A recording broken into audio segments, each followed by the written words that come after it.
unfair, okay? It will be unfair if we didn't talk about some of the other guys, okay? Listen, we talked about Wemby. We got to talk about our boy here. And who am I talking about? Devo. I'm talking about Devo. Good God.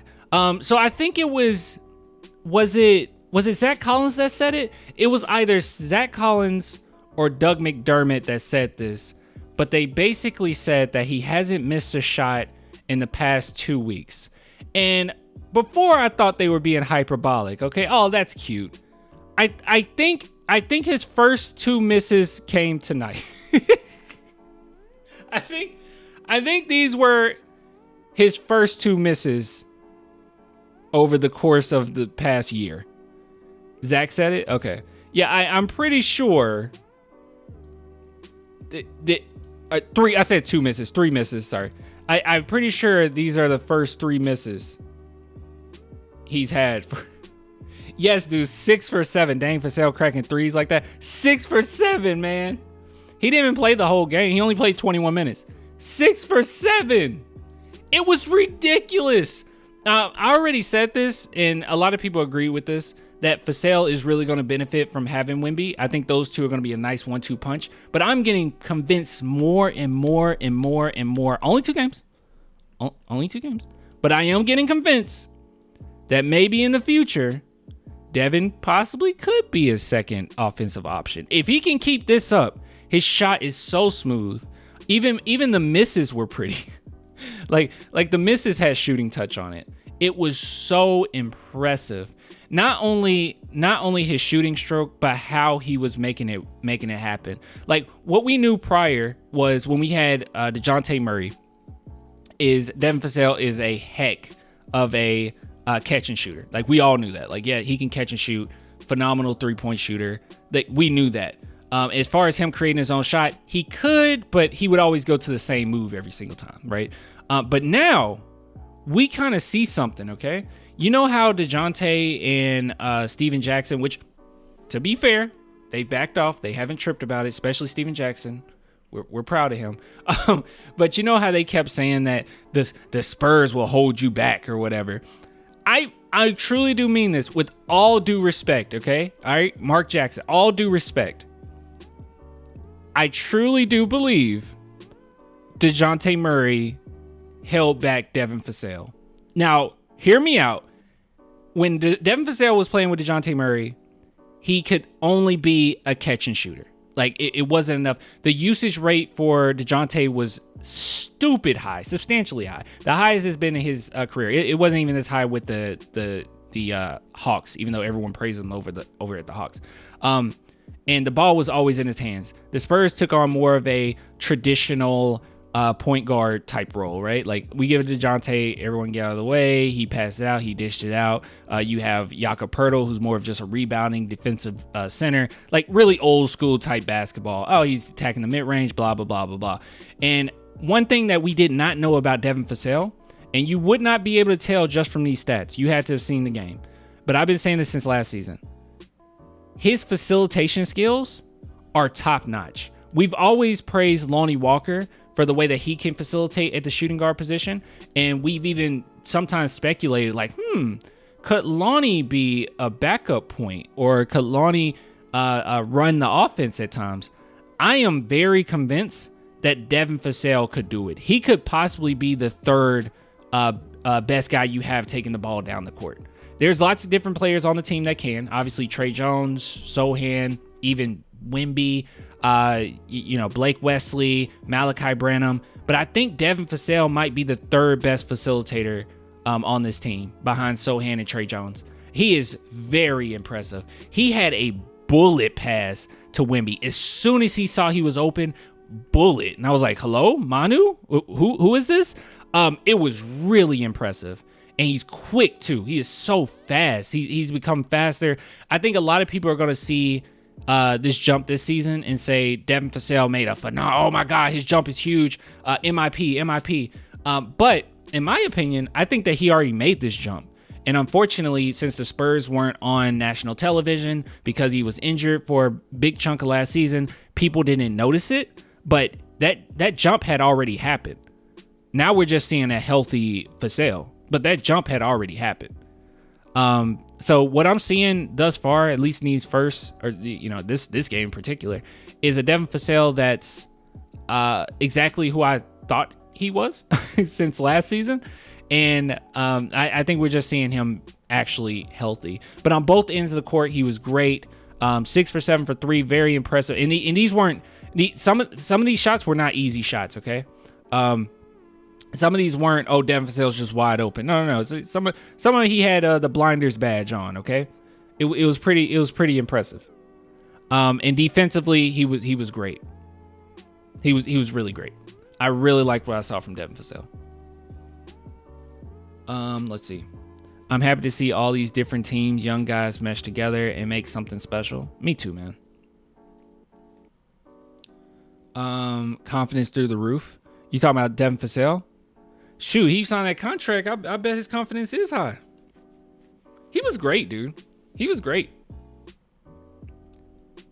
Yep, 2K reference blinders. Yeah, he had that blinders badge, man.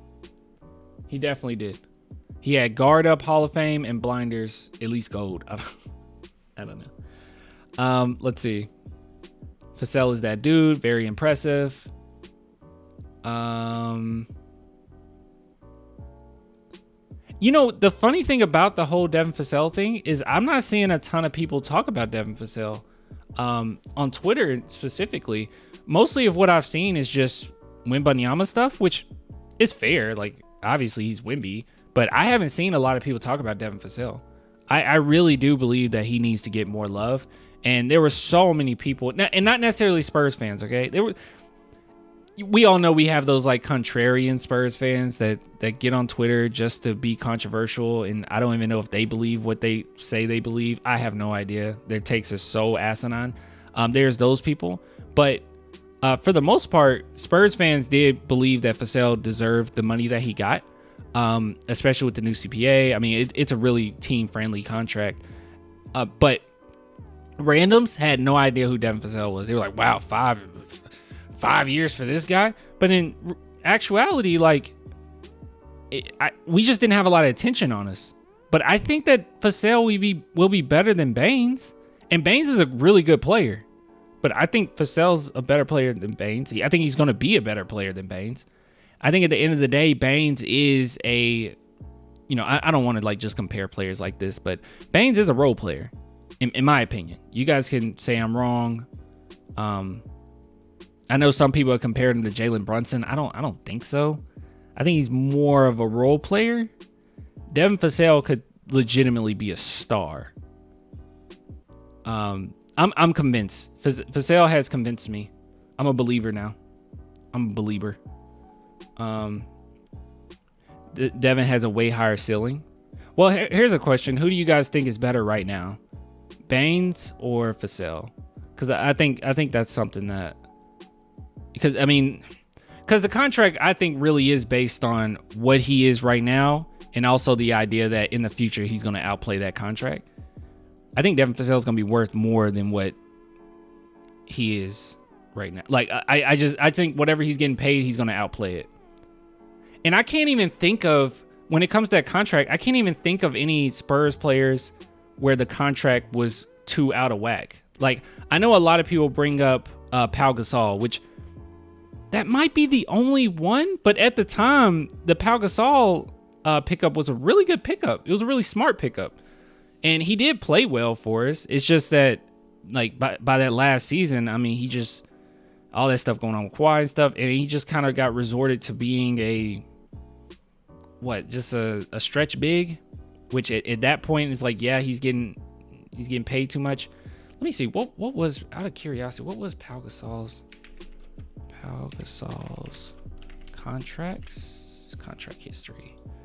Was he making 17? I don't remember. Let's see. With the Spurs, he was making. Okay, maybe that's what it was. I didn't know this, or I didn't remember it. So with the Chicago Bulls, he was making 7, and he went from 7 to 15. Wait, what's the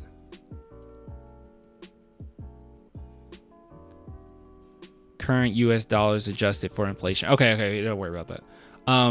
Okay, so the equivalent of that 15 will be 19. Yeah, I think that's a bit much for what he was at that time, but I still think that was a good pickup at that time. Like the Spurs, keep in mind at this point, the Spurs were losing Duncan and they were ready to, try to get a championship in. So I don't think it was bad contract. You thought Aldridge? Aldridge was not overpaid. You thought Aldridge was overpaid? I don't think so. I think it's actually pretty rare when a San Antonio Spurs player is overpaid. Most of the time, it's really good contracts. I don't think Aldridge was overpaid. I mean, Aldridge had some really nice seasons with the Spurs. Maybe the last thing we look at. Let me see.